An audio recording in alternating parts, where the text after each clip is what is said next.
Hello guys. Reasoning and computer online classes में आपका स्वागत है।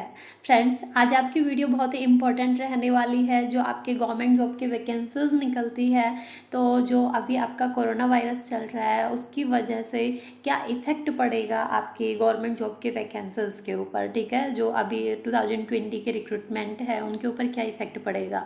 तो पहले मैं बात कर लेती हूँ हरियाणा की, क्योंकि हरियाणा में अनाउंस हो चुका है। तो हरियाणा में 1 साल तक भर्ती बंद, ठीक है, ये बोला गया है। अभी जो हरियाणा के सीएम है मनोहर लाल खट्टर ने एक न्यूज़ एजेंसी से वार्तालाप के टाइम ये बात बोली है।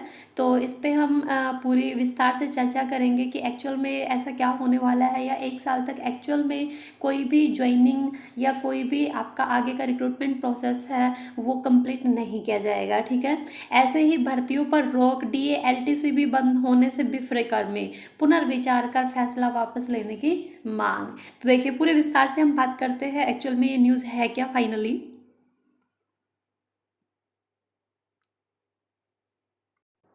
देखिए फ्रेंड्स, हरियाणा में 1 साल भर्ती बंद, डीए बढ़ोतरी, एलटीसी पर रोक का संकेत। हरियाणा सरकार राज्य में अगले 1 साल तक सरकारी नौकरियों के लिए भर्ती पर रोक लगाने जा रही है। पहले से शुरू हो चुकी भर्ती प्रक्रिया भी अब रुकेगी। इसके साथ ही केंद्र की तर्ज पर प्रदेश के कर्मचारियों के महंगाई भत्ते मतलब डीए में बढ़ोतरी पर अगले 1 साल तक रोक लगाने की तैयारी है। कर्मचारियों की कुछ अन्य सुविधाओं को भी रोका जा रहा है, इनमें एलटीसी भी शामिल है। इस संबंध में अभी तक आधिकारिक तौर पर कोई आदेश जारी नहीं हुआ है, लेकिन सीएम मनोहर खट्टर ने एक न्यूज चैनल के साथ बातचीत के दौरान इसके स्पष्ट संकेत दिए। दरअसल लॉकडाउन ने राज्य के सामने बड़ा वित्तीय संकट पैदा कर दिया है। केंद्र से भी न तो जीएसटी का पूरा पैसा मिला है और न ही उम्मीद के हिसाब से आर्थिक मदद मिली है। हाल ही में केंद्र द्वारा सभी राज्यों को जारी की गई 15,000 करोड़ की मदद में से हरियाणा के हिस्से महज 75 करोड़ रुपए आए, इसलिए बढ़ गया वित्तीय संकट। हरियाणा में आय के स्रोत सीमित है और फिलहाल सभी बंद है। जीएसटी के अलावा वैट, आबकारी, माइनिंग रजिस्ट्री से प्रदेश को राजस्व मिलता है। शहरी स्थानीय निकायों, बिजली निगमों, हरियाणा शहरी विकास प्राधिकरण HSIIDC से पैसा आता है, लेकिन लॉकडाउन में सब बंद है। जीएसटी के 2200 करोड़ रुपए में से मात्र 700 करोड़ रुपए केंद्र से मिले हैं।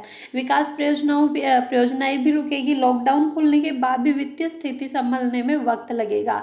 ऐसे में राज्य की कई विकास परियोजनाओं पर ब्रेक लगेंगे।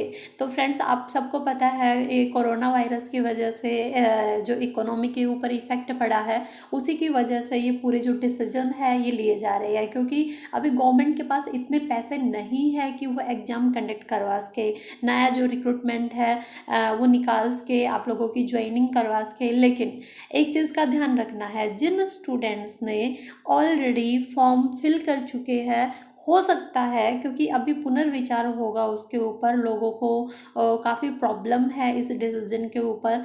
तो हो सकता है कि आपने जो फॉर्म फिल किए हैं 2019 के जो फॉर्म फिल हुए हैं, तो उनके एग्ज़ाम कंडक्ट करवाए जा सकते हैं। और जैसे पहले जो एग्ज़ाम हो चुके हैं, जैसे पटवारी का, इंस्ट्रक्टर वगैरह का, क्लर्क वगैरह का, उनका फाइनल रिजल्ट ही बचा है वैसे। और कुछ पोस्ट है जिनका डॉक्यूमेंट वेरिफिकेशन भी बचा हुआ है, तो वो भी फाइनली अनाउंस किया जाएगा। ऐसा नहीं है कि 1 साल तक वो भी अनाउंस नहीं किया जाएगा, क्योंकि इसके ऊपर एक पुनर्विचार की बैठक जरूर होगी।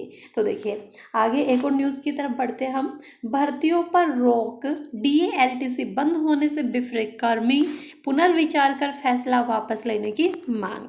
सर्व कर्मचारी संघ ने डीए एलटीसी और 1 साल तक नई भर्तियों पर रोक लगाने की घोषणा पर नाराजगी जाहिर की है। संघ ने सरकार से इस निर्णय पर पुनर्विचार कर वापस लेने की मांग की है।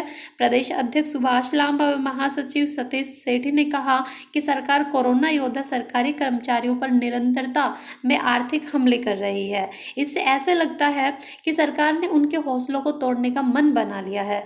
एक तरफा फैसलों से कोरोना के खिलाफ निडरता के साथ जंग लड़ रहे और आवश्यक सेवाओं को अबाधित रूप से चलाने वाले योद्धाओं के मनोबल पर निश्चित तौर पर प्रभाव प्रभाव पड़ेगा। कर्मचारियों ने अपनी इच्छा से अपने वेतन से 100 करोड़ से ज़्यादा हरियाणा कोरोना रिलीफ फंड में दान दिया है। बावजूद सरकार ने कर्मचारियों का ही 1 साल के लिए महंगाई भत्ता रोक दिया है। एलटीसी पर अनिश्चितकालीन के लिए रोक लगा दी है। इसको लेकर कर्मचारियों में रोष है। कोषाध्यक्ष राजेंद्र सिंह वाटू व प्रवक्ता इंद्र सिंह भदाना ने कहा कि नई भर्ती न होने से बेरोजगारी बढ़ेगी। इससे वर्तमान में तैनात कर्मचारियों पर काम का अतिरिक्त बोझ बढ़ेगा। प्रदेश की जनसंख्या व बढ़े हुए वर्कलोड के अनुसार करीब 5 लाख पद रिक्त पड़े हैं। ठीक है फ्रेंड, तो ये अभी फ़िलहाल की आपकी न्यूज़ रही है।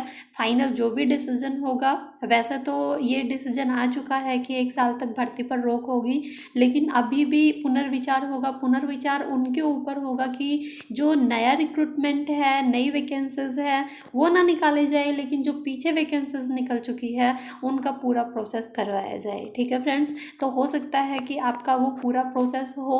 तो जो भी स्टूडेंट्स हैं, जो भी प्रिपरेशन कर रहे थे, अपनी प्रिपरेशन को कंटिन्यू रखना है। ऐसा नहीं है कभी आप ये सोचो कि 1 साल तक वैकेंसी नहीं निकलनी है तो किस लिए तैयारी करनी है। ठीक है, तो ऐसा आपको नहीं सोचना। हो सकता है कि जो आपने फॉर्म फिल किए हैं वो आपके एग्जाम्स कंडक्ट करवाए जाए। ठीक है फ्रेंड्स, यदि फिर भी आपको कोई डाउट होता है तो नीचे कमेंट बॉक्स में आप कमेंट कर सकते हैं। अगर आपको मेरा चैनल पसंद आता है तो लाइक एंड सब्सक्राइब जरूर कीजिएगा। Okay, thank you friends.